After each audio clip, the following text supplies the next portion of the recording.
Assalamu alaikum. A'udhu billahi minash shaitanir rajim. Bismillahir rahmanir rahim. Alhamdulillahi rabbil alameen. Rabbana atina fid dunya hasanatan wa fil akhirati hasanatan wa qina azaban nar. Rabbi shrah li sadri wa yassir li amri wahlul 'uqdatam min lisani yafqahu qawli.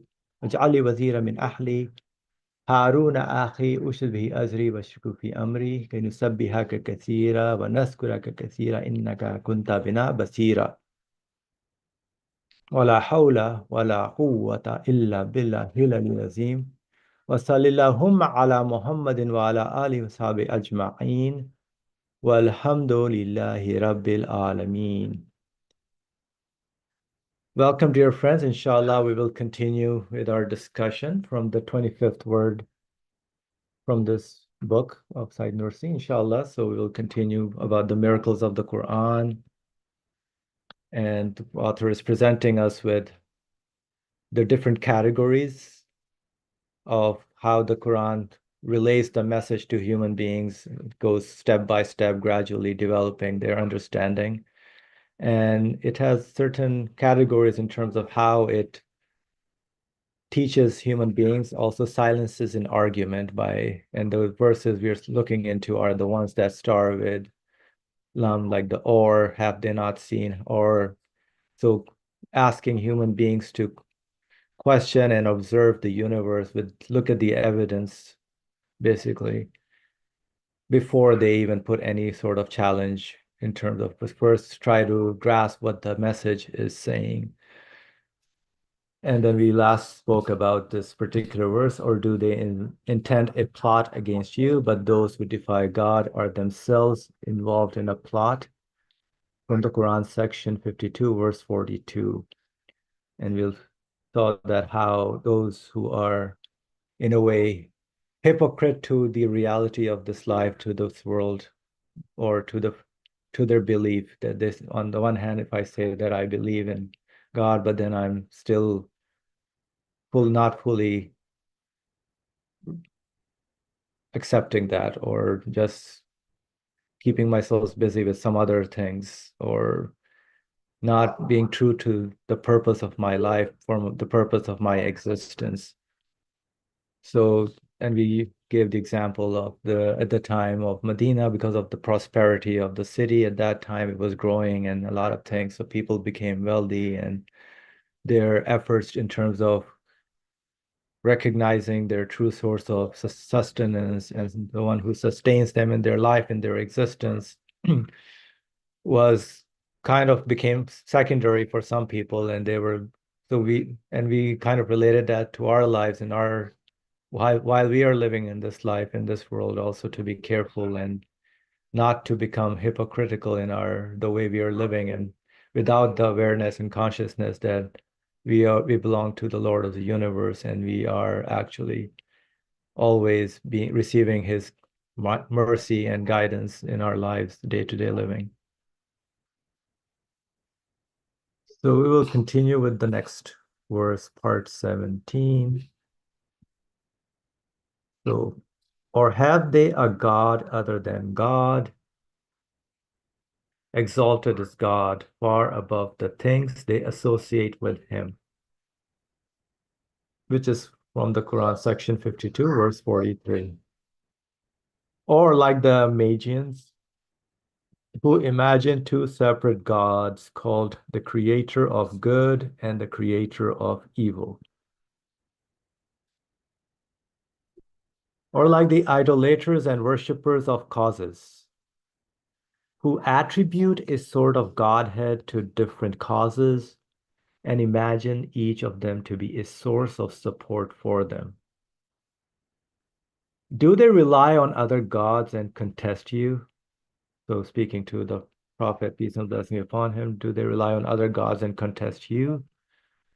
Do they consider themselves free of any need of you, to what the prophetic message is bringing to them, or as him being the messenger of God, do they need a messenger of God in their lives? Or we can ask the same thing, do we need the messenger of God in our lives, or are we just okay by sustaining ourselves? We can figure out based on how, with their own reasoning, let's say. So that means they have become blind and do not see the perfect order and flawless harmony throughout the universe, which is as clear as day. So again, look at the evidence out there in the universe, the perfect order and flawless harmony throughout the universe. And so in a way, by challenging them in the category of challenge, or have they a God other than God? So something that they think is fulfilling their needs or sustaining them or giving them, let's say medicine is curing you, or water is satiating your thirst, or the sun is employed to give you the heat, or the sun is employed just like water is also employed. Exalted is God far above the things they associate with him. Right? So what are the idolaters and worshippers of causes in our day and age? We are living in that era where nature is said to be natural things. So we are kind of immersed in a lot of these thoughts and ideologies of false things that we may associate as having an effect on us, rather than, as we were discussing this morning, about causer of the causes.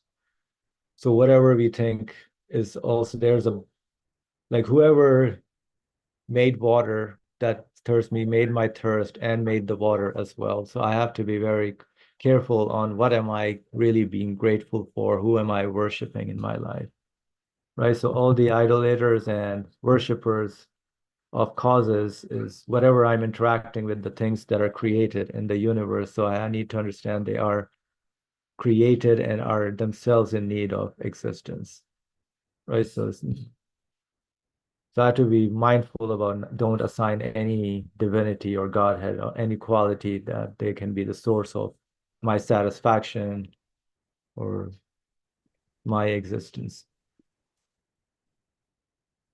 So for in accordance with the decree, okay, before I go there, any thoughts or comments on this little piece of verse, how although the author gives the example of the Magians, I think that there's Zoroastrians, and one thought process, because when you start living in the universe, you kind of look for a source that sustains you, satisfies you.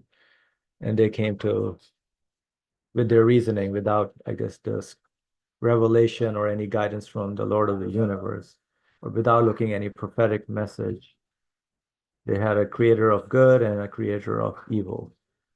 Right? So there are lot of different ideas and thoughts that can come if the one does not pay attention to the message of the prophets and the revelation that is brought along with it, which is what, for example, in the material science world, which is why mostly the atheist scientists would kind of always have their worship the causes, or will promote those ideas.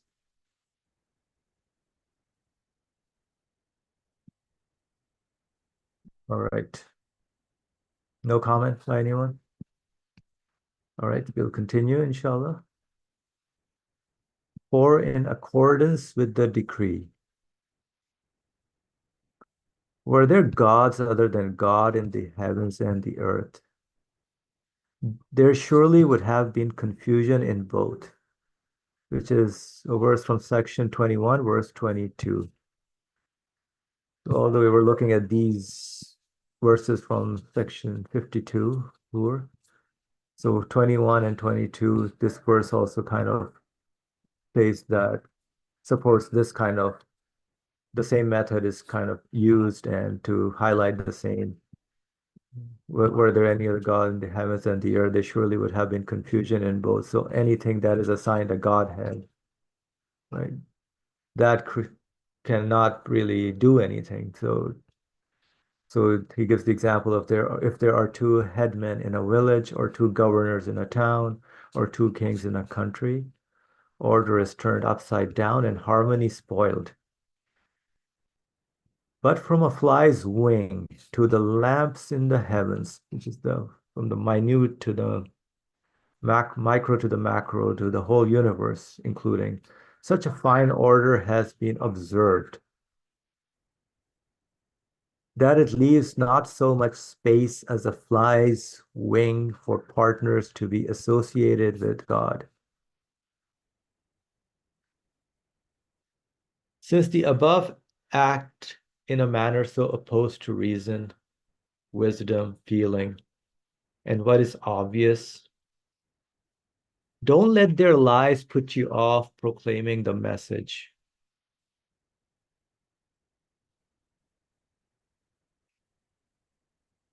So whatever this ideas are opposed to reason, wisdom, feeling, and what is obvious, what are we are observing, and what is obvious to us, basically.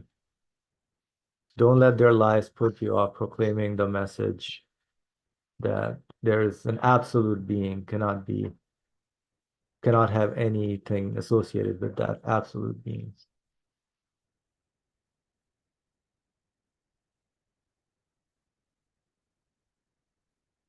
All right. Any comments? Thus, Brother Ali, please go ahead. Too fast. Yeah, you are right. If there is no comment, Okay, Alhamdulillah. yeah, you have to go ahead. But it is too fast. I am trying to understand how the verses are related to each other, how the reasoning is Okay, please slow me down a little bit. Yes.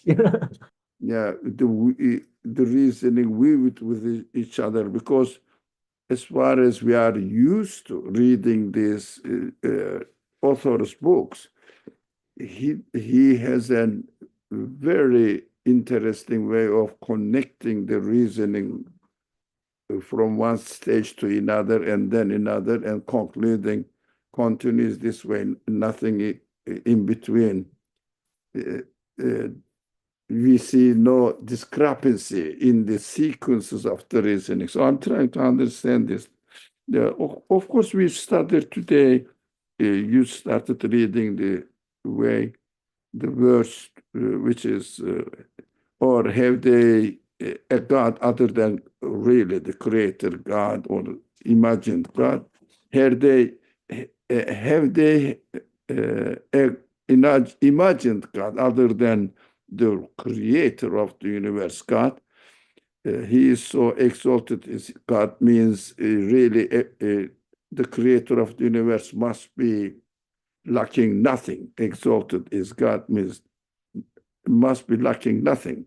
Far above the things they associate with him, it means they think that he missed something or there is some flaw, defect in his act of creation, so that these defects may lead people to understand that the things are not really existing as a result of the choice of a conscious being. So there is no defect. That's what the paragraph is ended with: the perfect order and the flawless harmony throughout the universe. Now, from there, you can underline this order, perfect order. Yeah, there, correct. Yes, just the highlight, yeah, throughout, which is clear, as clear as day. Now, from there it came, the other verse as an answer to this claim. Were there gods other than God in the heavens and the earth? There would have been confusion in both. Why? How can you conclude this? There may be something acting independently. So the perfection of the flawlessness of the harmony of the universe itself demonstrates that each and every being in the universe is located in its existence, although it is changing, but always in the best position to fit the functioning of the harmoniously working universe throughout entire universe. If one thing is assumed to have an independent will or power or existence, we cannot really have this perfect harmony of the universe sustaining its perfect order of existence, because it is continuously changing. It is not fixed. For example, if I see that, let's speak about, whether it's a good example now, I doubt it, a table which stands on 4 legs. If one of the leg starts acting independently, what happens? Whole table collapses. The whole table loses its balance and harmony, then collapses. So nothing can in the universe be acting independently. That is why order, perfect harmony and harmony in the order of the universe witnesses that there is no independently acting being other than the way the creator of the universe decided and created it in its position. The words that were there, if there were gods other than God, the creator in the heavens and earth, there would have been confusion in both. Now, this very famous ayat, لَوْ كَانَ فِيهِمَا آلِهَةٌ إِلَّا اللَّهُ إِلَّا اللَّهُ إِلَّا اللَّهُ لَفَسَدَتَا إلا I think no. Yeah, here it is. Yeah.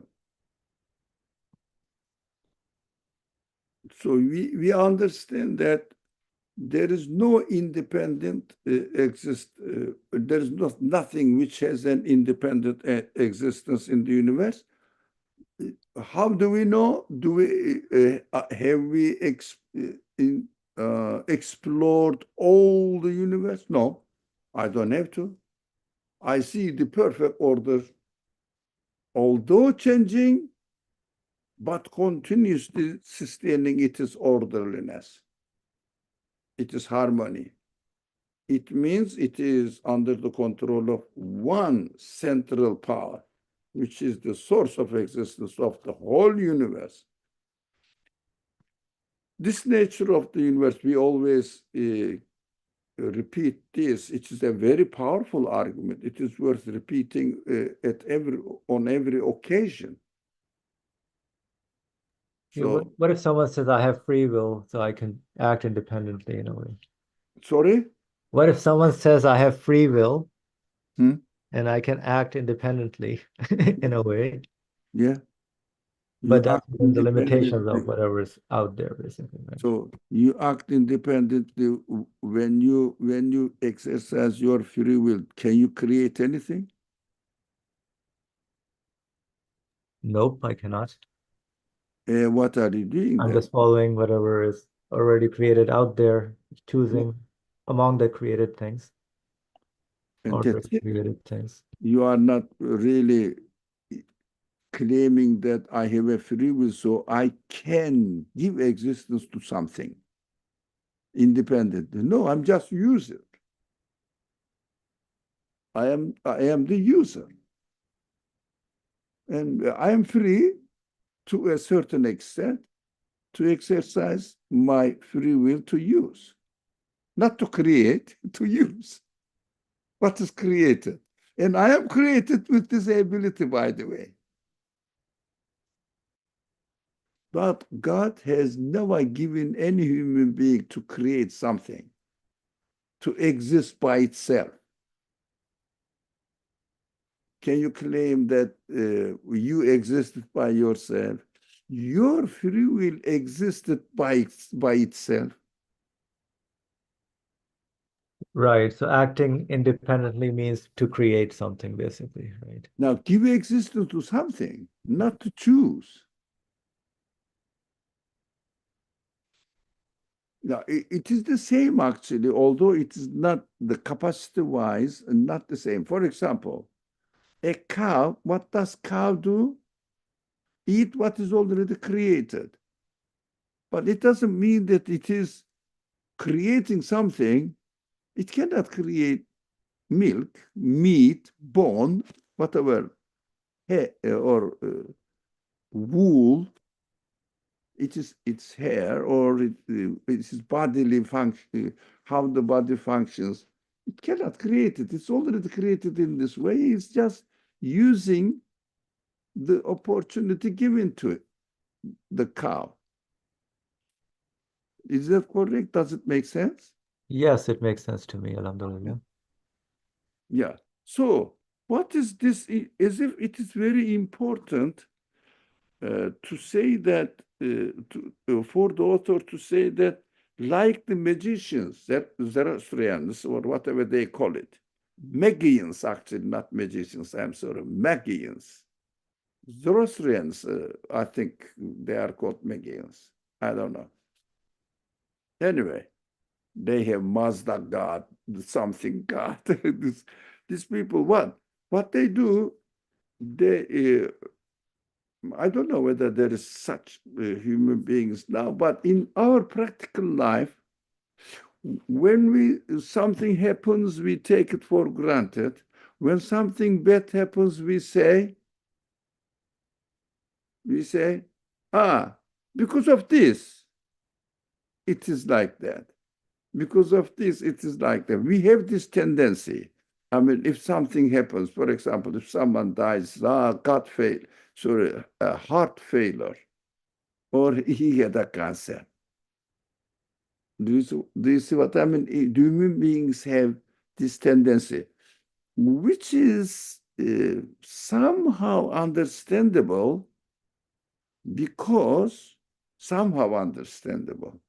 because we don't want God seeing that he is creating something bad, although it is not bad, but our immediate feelings label it as bad.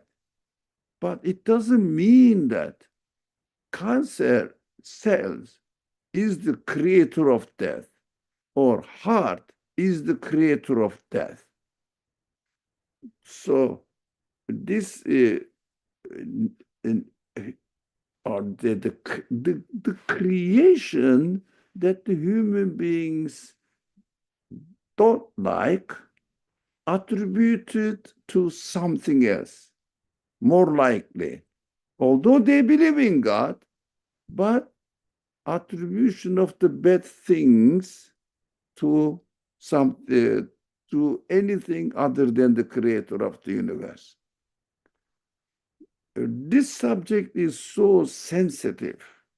We have to be careful because people say there is evil in the creation.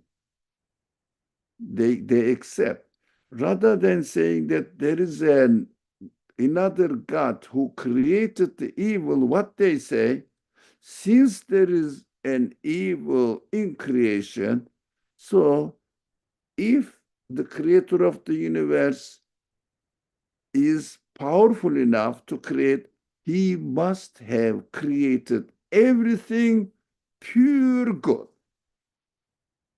They miss the point why it is mixed.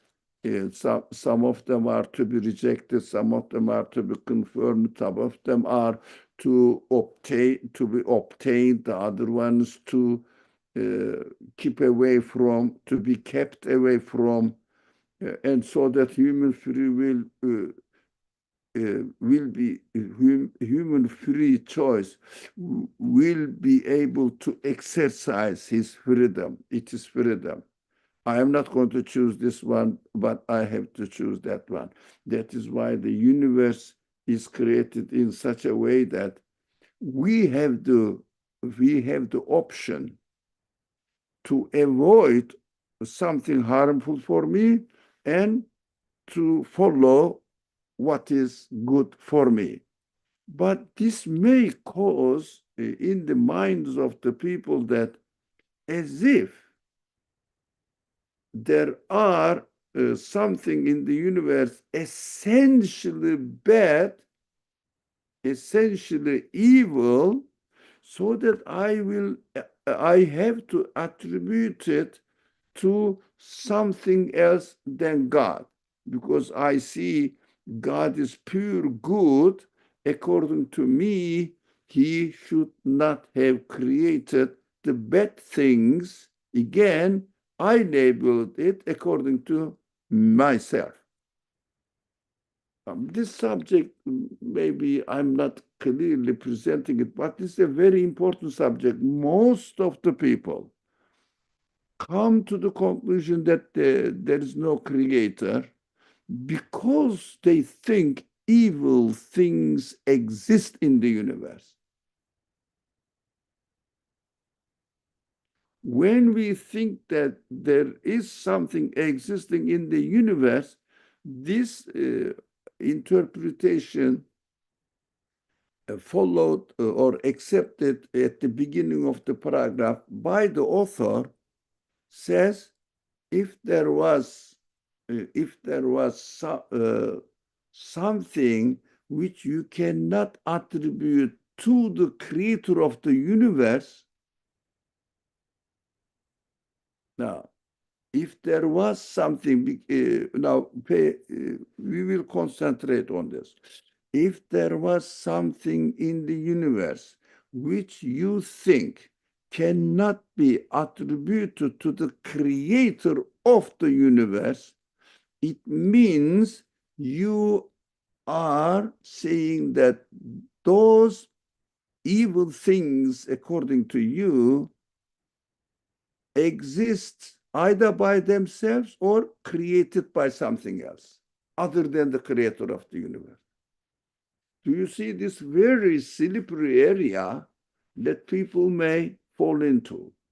Most of the people deny God because they think there is evil in existence. So they say either there is no God, or they, as a result, they attribute the existence to themselves rather than to the creator or to a creator of the universe, but to themselves. And it means they have a God other than God. Matter, nature, this kind of elements are the cause of existence of the universe. And in the second or the following part of the paragraph, it says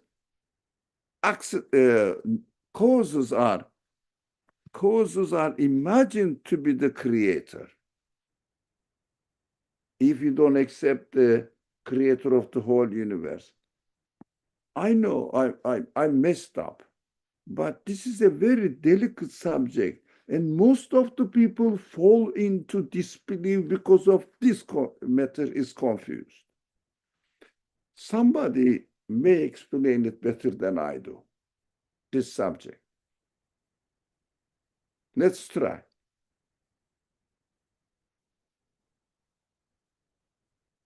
Bismillah, who wants to take the initiative, inshallah? Yeah, you Go. take the leadership. Okay. America, everybody is the leader here. Alhamdulillah. Okay, let's do this together, Yeah, inshallah. let me see if I could explain anything at all. Yes, so from your explanation, what I took away was that why is it sensitive? Because of, let's say, the evil that some things happen which we don't really like is our interpretation. Let's say the war or some calamity that happens. Okay, yes. yes, we don't like it, that's correct, but the existence of it is basically the same. It's the one who is the Lord of the universe, the creator of the universe, right? Must be. Must be so, But yeah. some people say,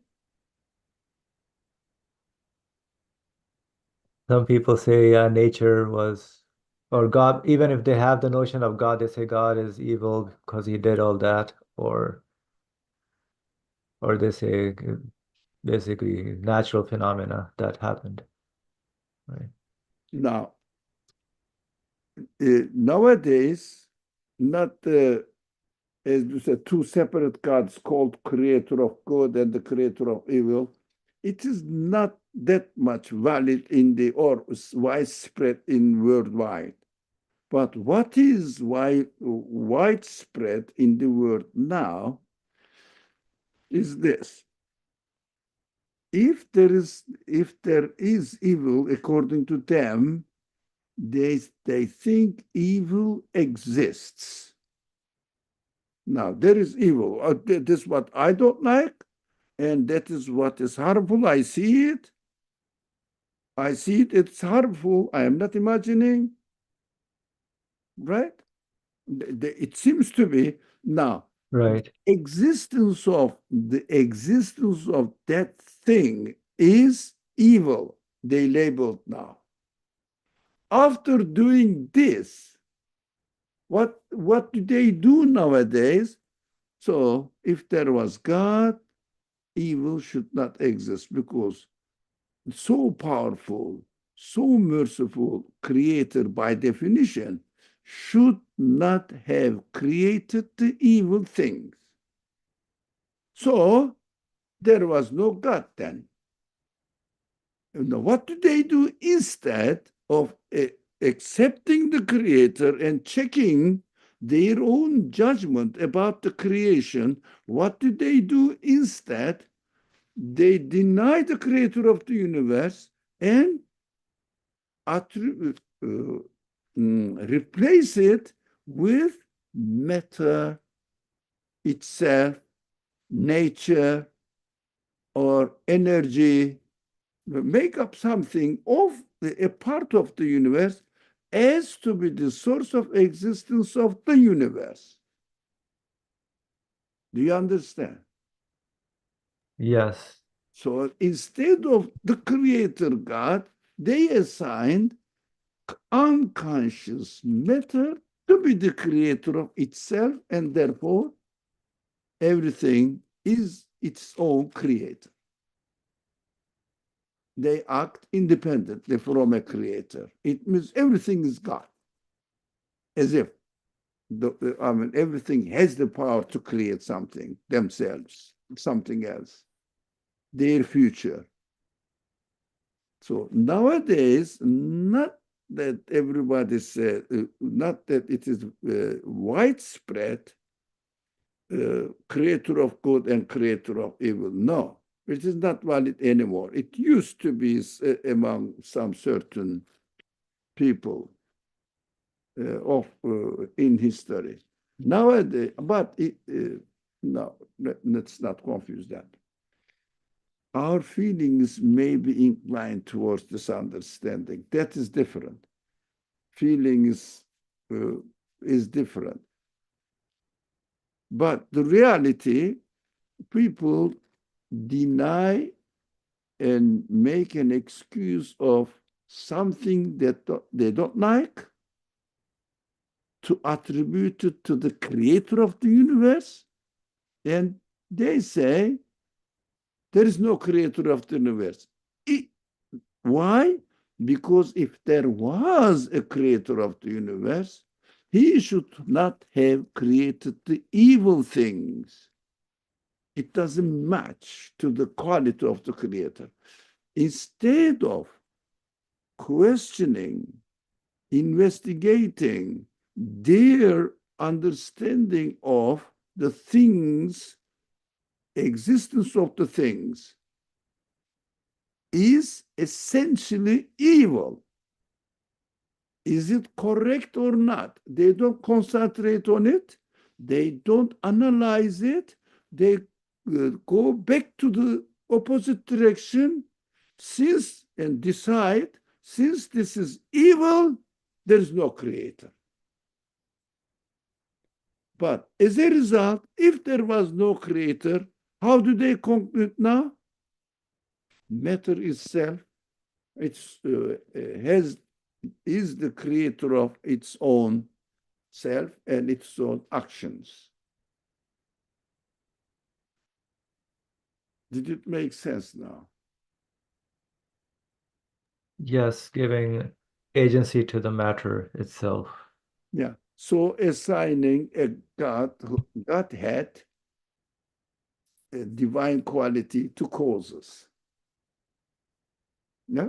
Yep, and it's even common to give it to your own self, oneself.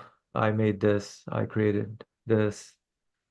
Yeah. If matter creates human beings, is the best creator.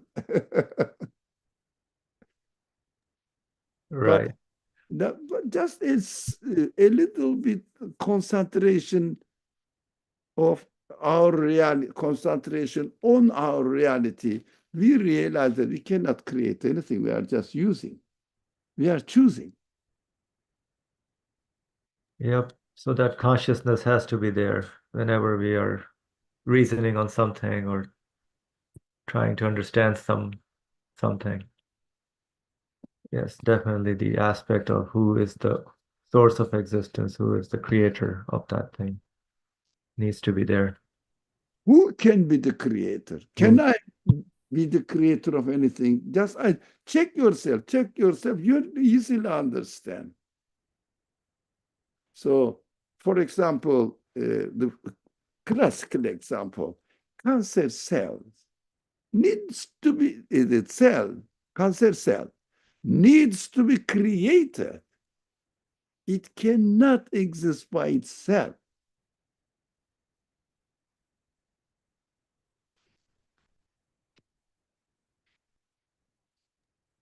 correct. Now, Suhail is working on it, its speciality. How wonderful, Suhail, are you here? Yeah, How, sound like yes, I'm here. how wonderful the way the cancer cells are existing. Yeah, it shows that yeah, man doesn't have control over anything or doesn't create anything. Not even he can control his own body. Um, but they're under someone else's will and power. Do your colleagues say that same thing or just wondering? No, no. But no, to the point about evil, in that, yeah, people have a hard time, let's say with cancer. I mean, not everyone, but they don't want to necessarily attribute cancer, let's say, to God. That, maybe it was the choices they made, maybe something they did, let's say they smoked or um uh and that caused cancer, but it's not from, even if they believe in a creator, they don't attribute it to him necessarily.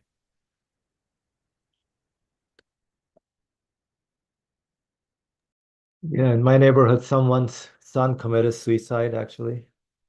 And he was saying that was God's plan, that he wanted him back to him. So he's of a Christian denomination. And he was kind of explaining that, yes, so I don't know, he never mentioned anything, any problem to me, but then he just decided one day that he didn't want to live in this world anymore. So that was, I mean, even in the other religious beliefs, they have their own way of compromising and relating it to the source of whoever gives life, or so who, the same one takes life, although the choices are humans in that example.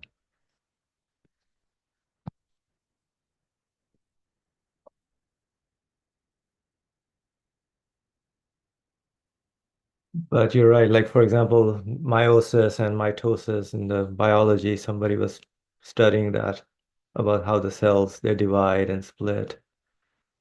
And the way they're learning is actually saying that the cells divide, that's it. They don't know. there is no concept of how are they dividing, who is the one who's responsible for that division, and the cells themselves, how are they existing? So a lot of places that we need to be really careful about, inshallah.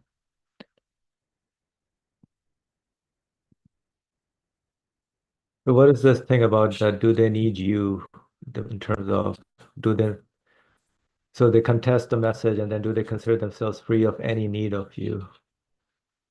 I mean, how do we kind of relay this particular message?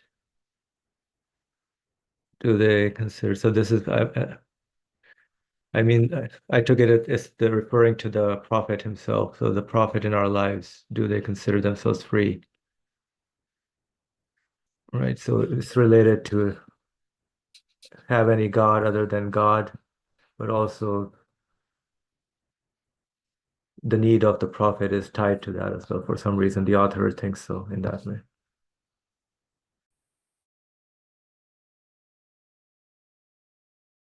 Your message, if you understood it as the prophet, let me see, think about it. Where are we? It's what? Yeah. Okay. So the you, I assume, is referring to the prophet, peace and blessings be upon him, right? Or is it the capital U? Or... Yeah. I mean, of course, do they consider themselves now? They really on other gods and contest you. Of course, yeah. If you highlight this, then and contest you. Do they consider themselves free of any need of you? Highlight altogether, starting from contest. No, just contest you. Do they consider? Yeah, altogether. Altogether. Now, think that contest you. If you your understanding seems to be correct, but with an addition, it needs an addition. Contest you. You may refer to the verse. Therefore, the one who brings and presents the verse to them. So, contest you, or do they really contest you? Do they consider themselves free of any need of you? Means your message that you brought, not you person. Message that the prophet brings.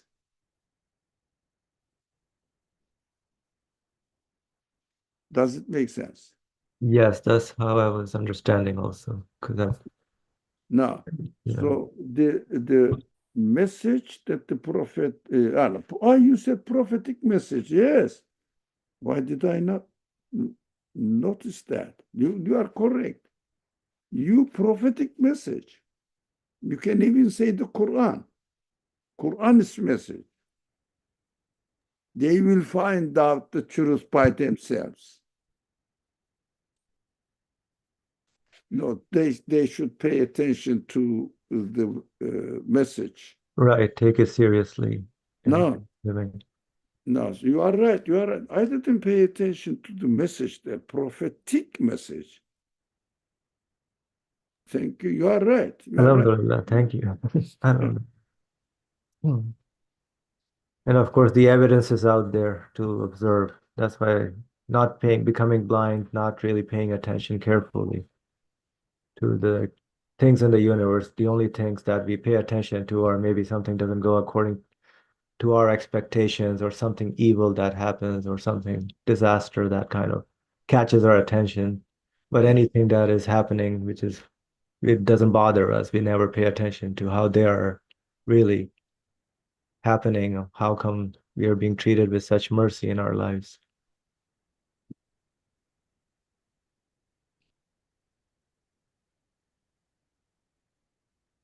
Okay.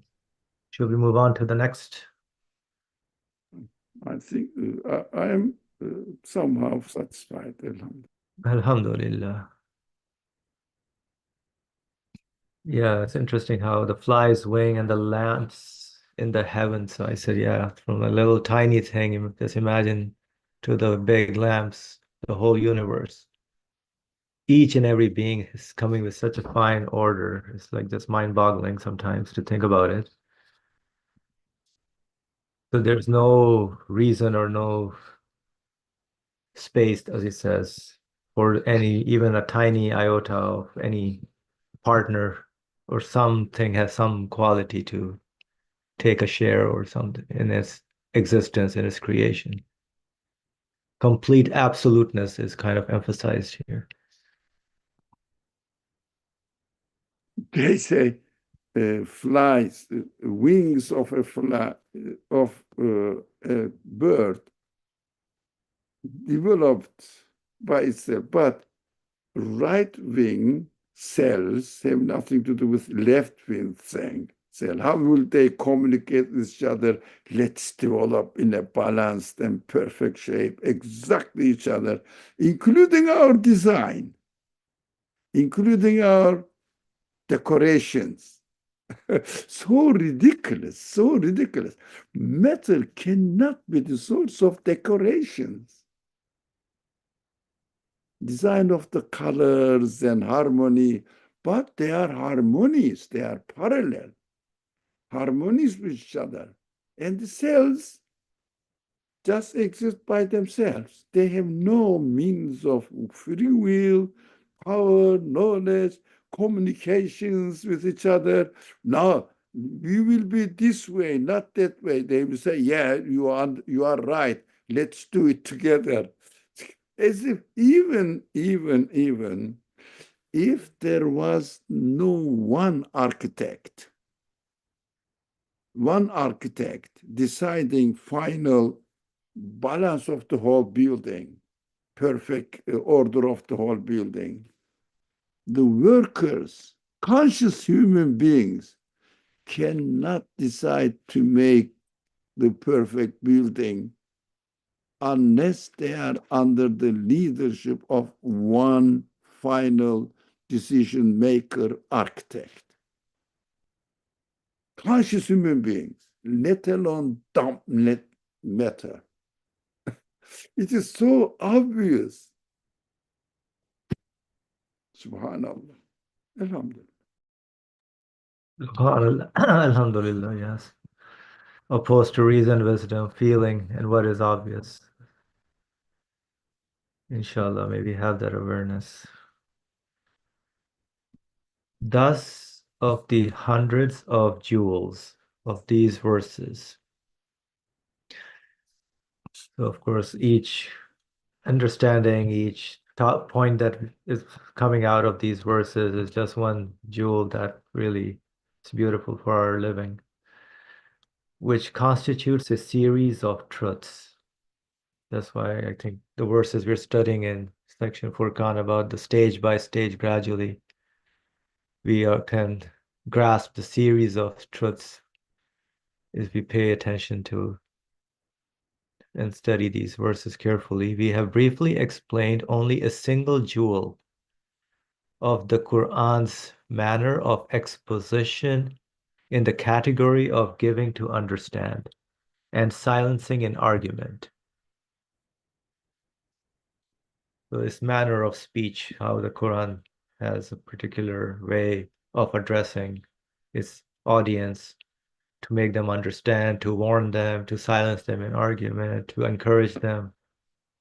So if I had had the power and shown a few more jewels, you too would have said, these verses are a miracle just on their own. Now, how do we really feel these miracles?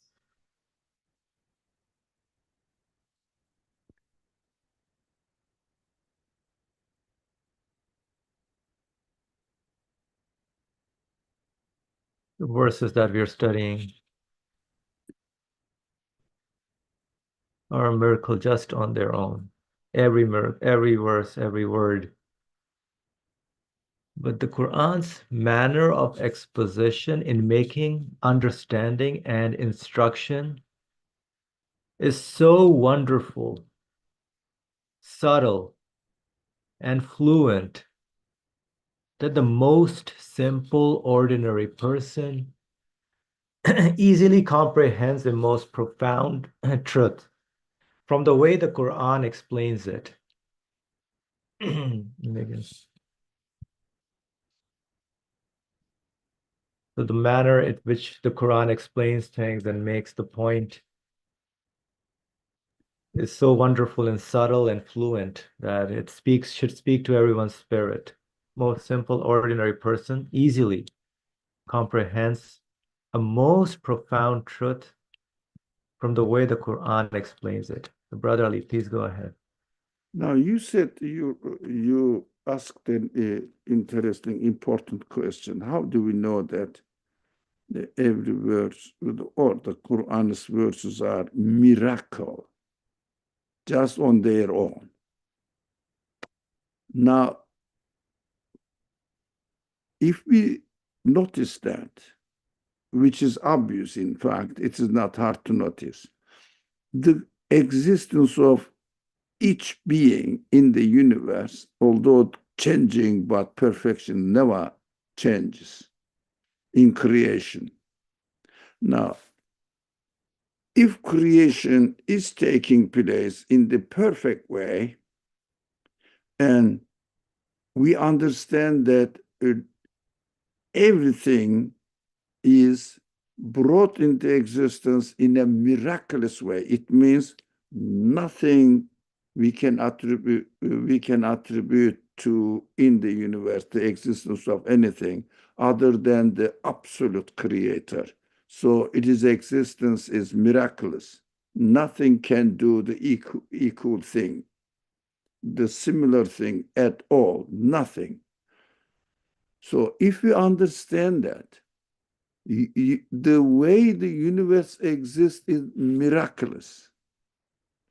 And the Qur'an's verses that we have been studying demonstrate that only through using the Quranic explanations or seeing the Quranic explanations as pointing out, demonstrating the miraculousness of the creation,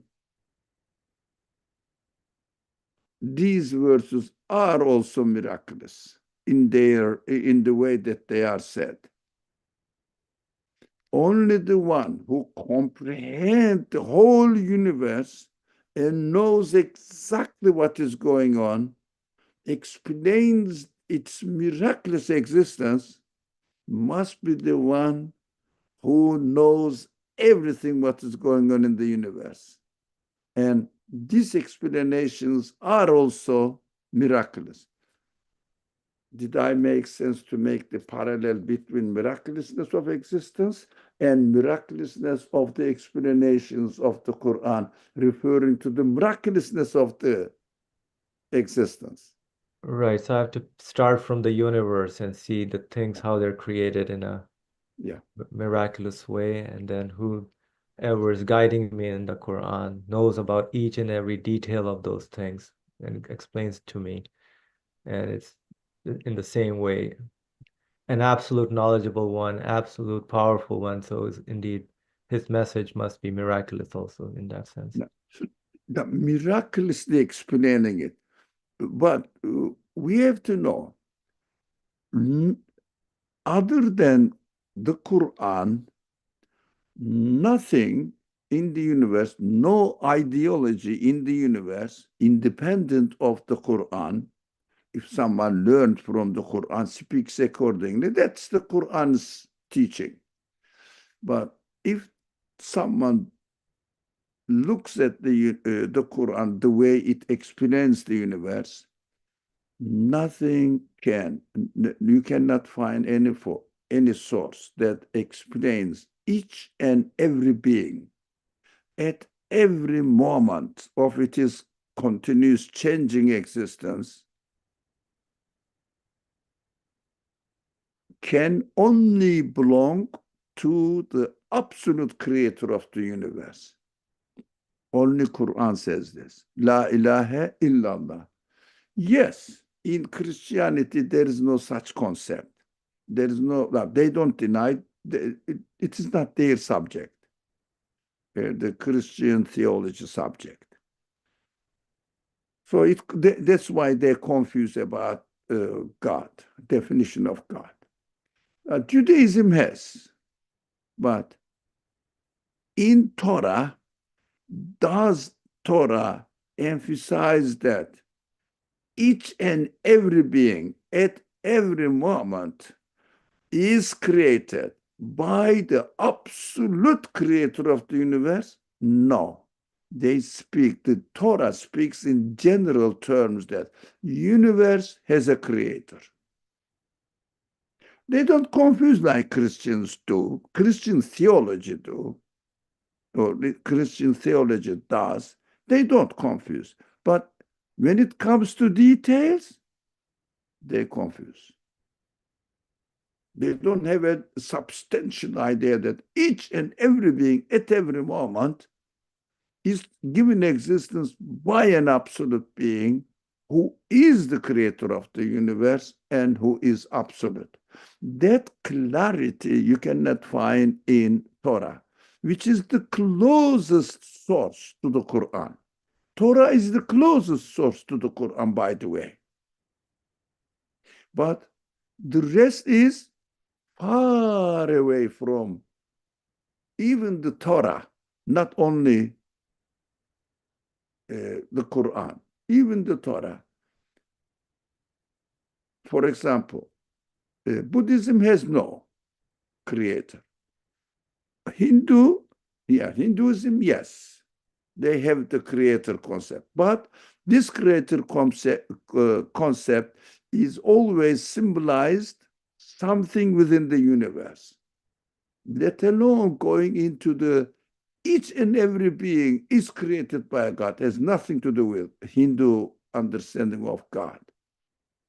Only the Quran has this clear cut between one absolute creator and the rest all needs to be created by this creator at every moment. That is important, at every moment, because every moment everything is changed, and this change is realized by this absolute being. That is why people find it hard to comprehend, because they cannot comprehend. They don't say that I cannot comprehend, but I cannot deny the existence of the necessary existence of the absolute being. So I cannot comprehend his essence, but I cannot deny his existence. So that is what we are expected to do. Some people say, since I cannot comprehend this absolute, it is impossible, deny it.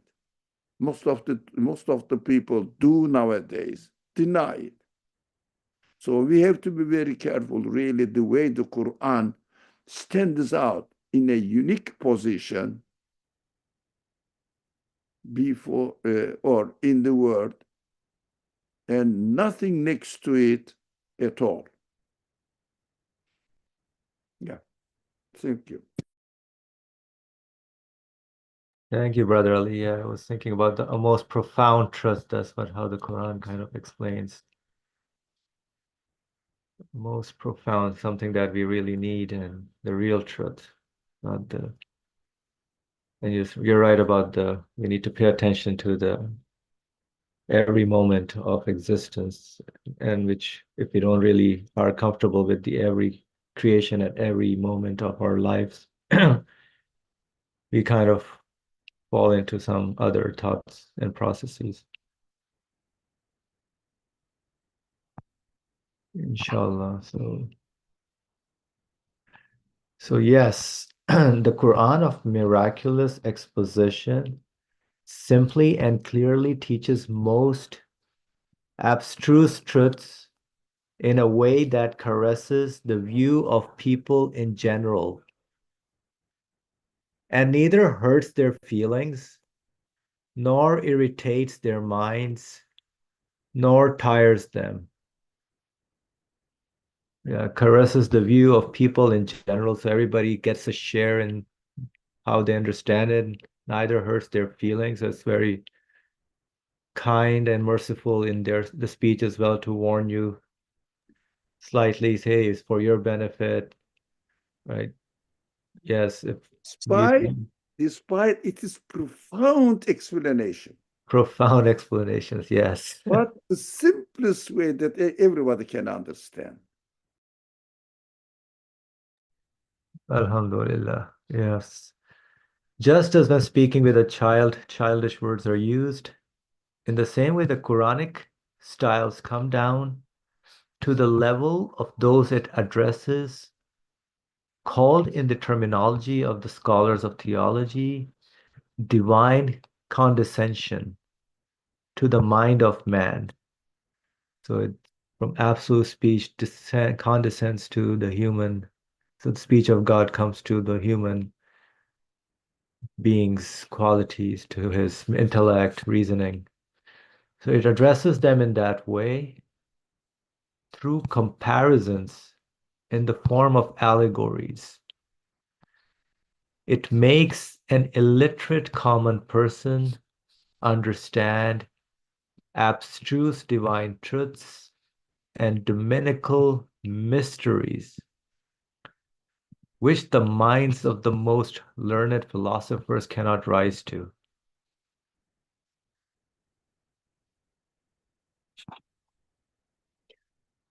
Yep, so all those different tools that are employed with examples, comparisons, metaphors, allegories, brings the message across every person who is looking for guidance or for meaning.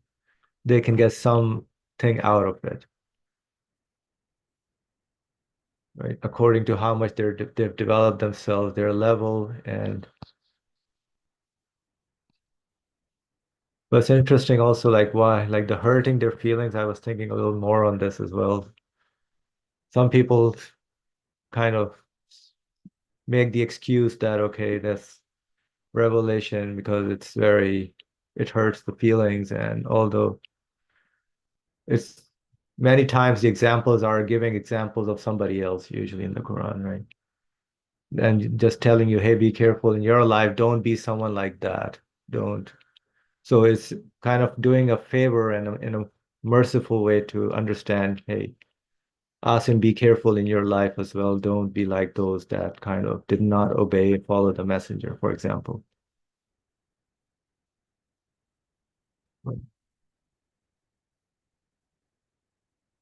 Okay, I think we are at time. Should we stop here or and then I think we can continue the examples on how the Quran brings the message and allegories and to each and every individual. We'll kind of go through some examples on how different kind of varieties of people get what they get out of the message of the Quran, inshallah. So I think I am a little bit suspicious about the word abstruse. Abstruse. Yeah, is it a correct way of understanding? It's like abstract in a way or something that relate to.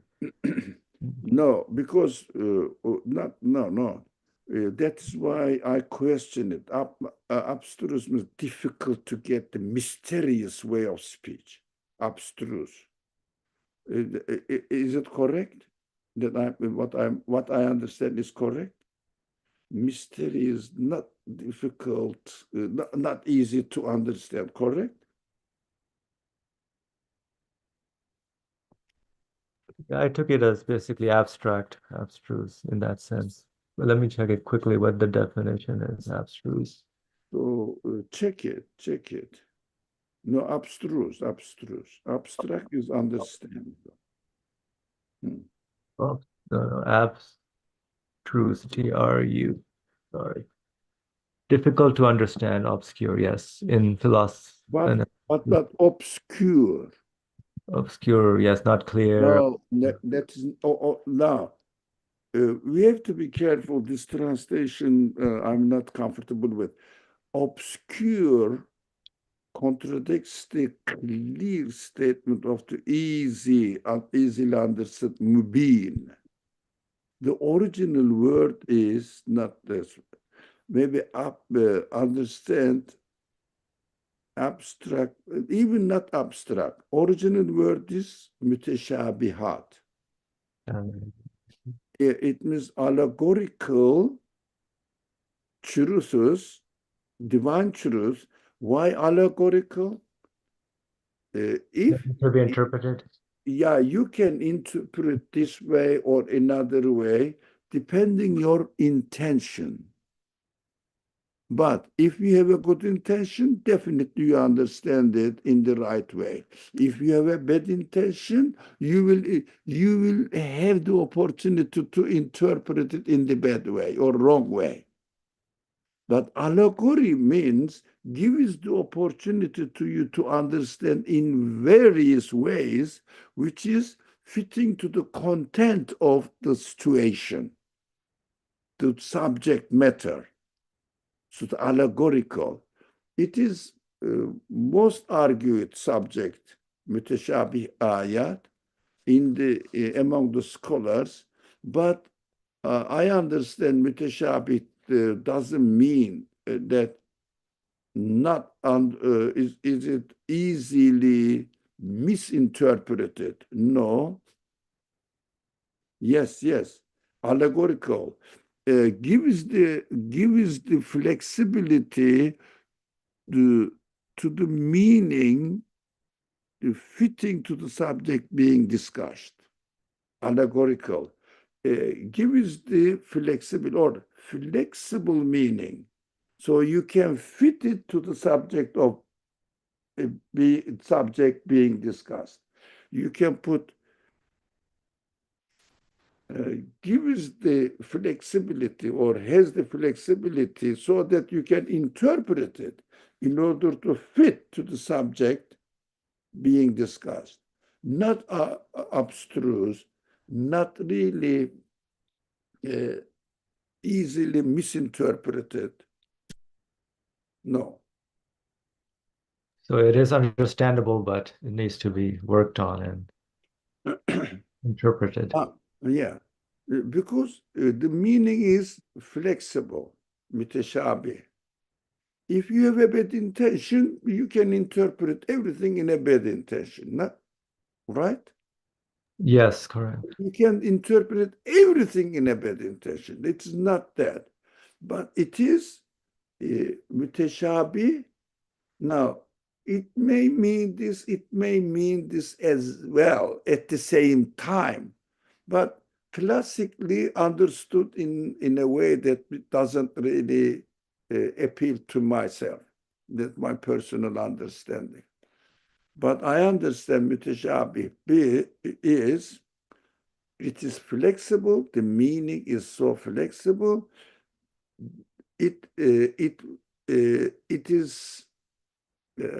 has the nature that you can use the same word, but related to the subject being discussed to fit it according to the context of the subject.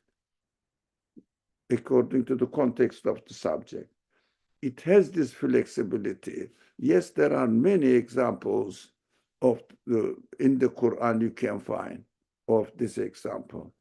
But unfortunately, this verse is very important verse, is not really very well dealt with. Unfortunately. Yeah, anyway, I think it made some saying allegorical is better. Yeah. And it says the majority of the verses are allegorical, right? Yeah, because they talk about ghaib. They cannot, the Quran cannot use a mathematical language. Although logical, but not standard mathematical language. No, they are flexible to be interpreted, to be understood.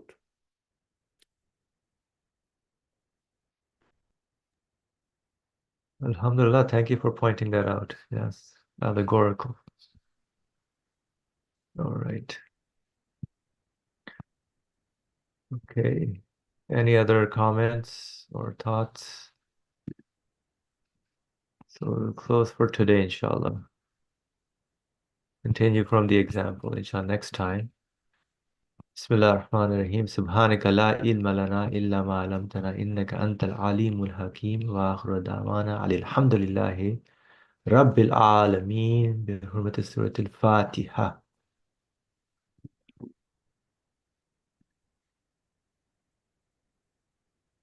Thank you, everyone.